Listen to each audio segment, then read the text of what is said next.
Aswand, Cruickshank, your one and only Move Swiftly speaker, checking in for a daily Move Swiftly thought, giving you a perspective on teamwork that you will not get anywhere else. Whew.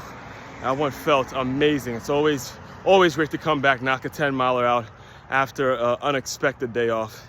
If you recall, yesterday I had a situation with my car battery that had to be addressed yesterday morning, and it threw everything off. But I'm back, well rested, reinvigorated, knocked out a 10-mile run.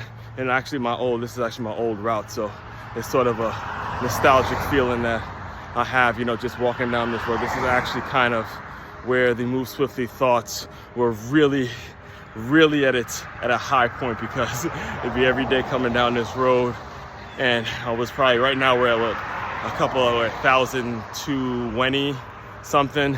This is when it was like episode 600 type shit, like episode 600.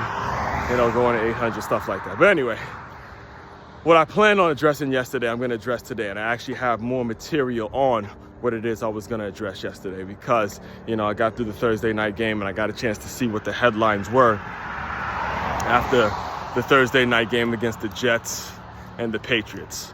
Game where Aaron Rodgers looked like Aaron Rodgers. However, the fucking story was about how Aaron Rodgers didn't hug his head coach. As if... All right, that was what led the ESPN app yesterday after the Jets and Patriots game. It was a story. It was not as good as he played in the game and how well the Jets fans, or how happy the Jets fans are just to see the offense moving with some efficiency and putting up points and all that stuff. The story was, Aaron Rodgers didn't give his head coach a hug.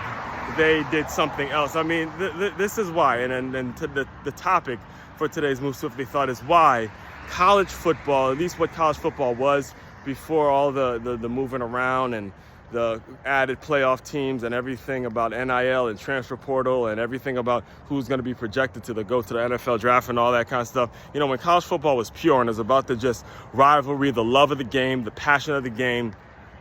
This is why college football is better than the NFL, the core of it, the essence of it, all right? The concept of, going out there competing while you're getting a quality education, busting your ass, whether you make it to the league or not, being involved with a community of people, a community of great minds, and kind of being at the beginning, playing a game without all the fucking soap opera bullshit, all right? So it was that Robert Saleh and Aaron Rodgers bullshit that the media made a thing. And then previously, what I was going to actually address yesterday was the situation with C.J. Stroud and Caleb Williams, all right? You get one quarterback who's in his second year, had a great rookie year, and then you get the other quarterback who just lost the game in Caleb Williams, first overall pick this year, just lost the game. And, he gave him after the game, they gave they exchanged handshakes and pleasantries and stuff like that. And if you listen to what Caleb Williams said, if you actually fucking listen to it and stop worrying about his body language and what, might have been said non-verbally, not understand he just lost the game, all right? If you listen to what Caleb Williams said, he listened to the advice of C.J. Stroud, and he said, I appreciate you, bro, and moved on. Like, what's the big deal? What is the big deal, really? What the media did is they made it a thing about how dismissive Caleb Williams might have been to C.J. Stroud, and then you made C.J. Stroud go on, he has to answer questions about it. Excuse me. He has to answer questions about it during a press conference and talk about how he didn't mean to kind of big bro him and have to apologize about, stupid shit, as if, again, the two individuals are playing a game. It's a game. They want to win. They want to compete. One just lost. And, he's not in the mood to having a bunch of conversation right now. However, he showed his respect and he goes, I appreciate you, bro, and moved on. Why is it that we make the NFL, and the reason, again, the point of me kind of venting to you this morning is the fact that this is why I prefer watching college football over the NFL, because over the years, what the media has done, what the mainstream media has done, and they fed it, and you start to see it starting to really penetrate the college game in a really, really, in a scary way, all right? It's penetrating the college game so much because they've made it into a tennis match between the two quarterbacks, and they've also turned it into the damn soap opera, a TV show, a reality TV show between the head coach and the quarterback, and then the quarterbacks get all the credit when they win, the quarterbacks get all the blame when they lose. They want to let head coaches go and let quarterbacks go because everything is going to fall on them, which again, they're the face, but just having those two is not what wins football games. It's about an overall team effort and everybody knowing what their role is and fulfilling that role in the best way. Listen, I've seen teams win Super Bowls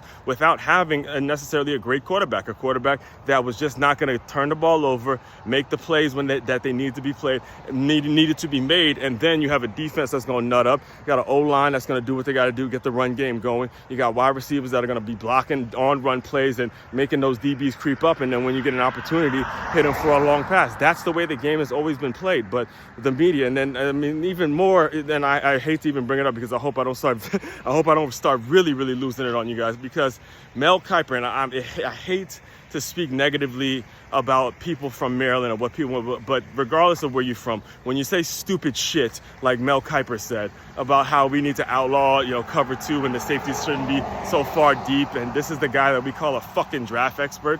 Listen, again, I know I'm venting to you, but I just certain things I have to get off my chest in terms of why the game that has taught me so much, why the game in which I love, and there's so many great lessons that can be learned from this game. The difference between the college game and what the core of the college game is and the NFL, and why, again, I'll say it over and over again, a feeder system fixes all of that shit. You put a feeder system in place, let the professionals be the professionals, you let the college game be what it has built and what it has right now. We could eliminate a lot of these issues in terms of what it takes to make it so the pro game is lucrative, and what it takes for the college game to be lucrative. A perfect piece is just simply removing the draft and putting in a feeder system and allow things to run smoothly. But the longer and longer it takes to get this thing done, the worse this shit is going to get, because you're basically you're making it so the mainstream media is kind of filling that gap, and you get fucking idiots like Mel Kiper on TV talking like they're experts and talking about removing a damn cover two, which is, one of the most ridiculous things I've ever heard in my life. So all that being said, main website to check out to dive deeper into my work, it's makeyourmove.com. That's MAKEYAMOVE.com. We offer professional development workshops so your organization, your staff doesn't have so much turnover, and you have a group of employees that know their role, they're very passionate about their roles, and they're going out and achieving things as a unit, as a team. That is the takeaway, and that's the result that you will get when you decide to hire me to come in and host a professional development workshop for you, all right? Give you the website one more time. It's makeyourmove.com. That's MAKEYAMOVE.com. One-stop shop for your teamwork and your self-development needs. Aswand, Cruickshank, your one and only Move Swiftly speaker checking out. You guys continue to move swiftly. We will talk more soon.